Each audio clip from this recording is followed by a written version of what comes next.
Hello bachcho, let's read the following question. In a uniform electric field E vector, a charge positive Q having negligible mass is released at a point. एक point पे हमने क्या किया, एक positive charge जो है जिसका negligible mass था उसको यूनिफॉर्म इलेक्ट्रिक फील्ड में हमने रिलीज कर दिया. Which of the following statements are correct? कौन सी स्टेटमेंट्स करेक्ट है? First statement, velocity increases with time, time के साथ साथ जो वेलोसिटी है वो इंक्रीज होगा. Second, a force acts on it in the direction of electric field, electric field के डायरेक्शन में फोर्स इसके ऊपर एक्ट करेगा. Third, its momentum changes with time, उसका जो मोमेंटम है वो टाइम के साथ क्या होता रहेगा, चेंज होता रहेगा. कौन सा करेक्ट है? फर्स्ट एंड सेकंड करेक्ट है, सेकंड एंड थर्ड करेक्ट है, फर्स्ट एंड थर्ड करेक्ट है, और फर्स्ट सेकंड एंड थर्ड तीनों स्टेटमेंट्स क्या हैं, करेक्ट स्टेटमेंट्स हैं. So first of all, we will talk about the key concept used in the question. इस question में क्या key concept use हो रहा है?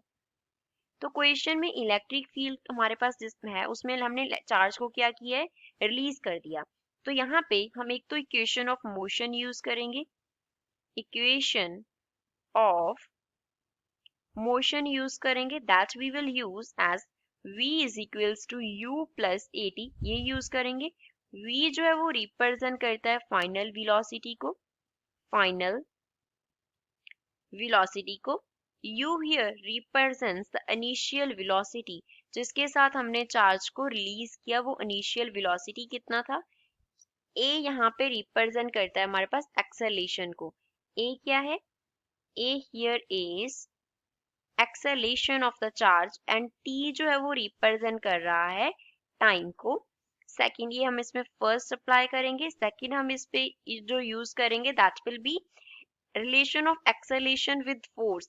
एक्सेलेरेशन को हमने a से डिनोट किया, तो एक्सेलेरेशन a किसके इक्वल होता है, फोर्स पर यूनिट मास के इक्वल होता है. That means we will use the relation a is equals to f upon m. f क्या है, फोर्स है, m जो है वो मास है. थर्ड, इलेक्ट्रिक फील्ड की वजह से फोर्स होगा कितना, that will be equals to q into e के इक्वल होगा. E हमें इलेक्ट्रिक फील्ड दिया है, Q हमें क्या दिया है, चार्ज दिया है. अब क्वेश्चन को सॉल्व करते हैं. पहले हमने एक्सेलेरेशन A को क्या लिखा, हमने लिखा F upon m, force upon mass. Force कितना है, charge into electric field upon m की इक्वल है, ये एक्सेलेरेशन का वैल्यू आ गया. इनिशियल वेलोसिटी, अब क्योंकि हम इसे रिलीज कर रहे हैं किसी पर्टिकुलर पॉइंट से, दैट मींस पॉइंट पे वो क्या था, रेस्ट पे था, तो इनिशियल वेलोसिटी कितना हो गया, 0 मीटर पर सेकंड, मींस 0 हो गया. तो फाइनल वेलोसिटी क्या होगा, v is equals to u 0 plus a that is q e upon m हो गया, साथ में क्या आ गया, t. तो जो वेलोसिटी है वो क्या आ गया, q e upon m upon t के इक्वल आ गया. अब जो वेलोसिटी है वो क्या है, क्योंकि यूनिफॉर्म इलेक्ट्रिक फील्ड है वो भी कांस्टेंट है, q जो है वो भी कांस्टेंट है, m नेग्लिजिबल है ऑल्दो बट कांस्टेंट रहेगा. तो जो वेलोसिटी है वो टाइम के डायरेक्टली प्रोपोर्शनल है, तो जैसे जैसे टाइम बढ़ेगा जो वेलोसिटी है वो क्या होता रहेगा, इंक्रीज होता रहेगा. तो टाइम के साथ क्या होगा, वेलोसिटी जो है वो क्या हो जाएगा, इंक्रीज हो जाएगा. अब वेलोसिटी इंक्रीज हो रहा है तो सर्टेनली मोमेंटम क्या करेगा, चेंज करेगा. p जो है वो रिप्रेजेंट करता होता है मोमेंटम को. p इज मोमेंटम, मोमेंटम का फॉर्मूला होता है मास इनटू वेलोसिटी. तो अगर वेलोसिटी इंक्रीज करेगा तो मोमेंटम क्या करेगा, इंक्रीज करेगा, विच मींस टाइम के साथ जो मोमेंटम है वो भी क्या हो रहा है, इंक्रीज हो रहा है. तो फर्स्ट स्टेटमेंट करेक्ट है, वेलोसिटी इंक्रीज करता है टाइम के साथ. थर्ड स्टेटमेंट करेक्ट है कि मोमेंटम चेंज करता है टाइम के साथ. अब हम डायरेक्शन की बात करते हैं, चार्ज पे फोर्स होगा वो किस डायरेक्शन में होगा. इलेक्ट्रिक फील्ड का जो डायरेक्शन होता है वो पॉजिटिव से नेगेटिव की तरफ होता है.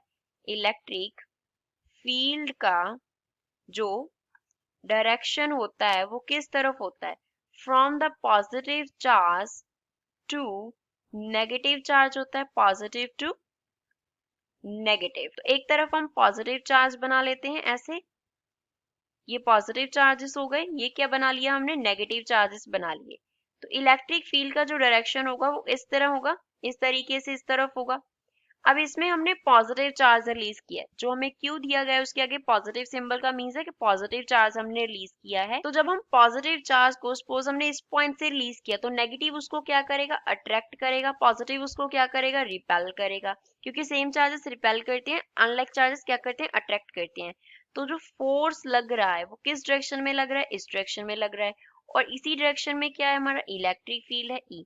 तो जिस डायरेक्शन में इलेक्ट्रिक फील्ड है उसी डायरेक्शन में फोर्स है, और यही हमें स्टेटमेंट में दिया था, force acts on it in the direction of electric field. That means तीनों स्टेटमेंट्स क्या हैं, करेक्ट स्टेटमेंट्स हैं। So we will choose the last answer as the correct option. So this is final answer for the given question. I hope you understood well. Thanks.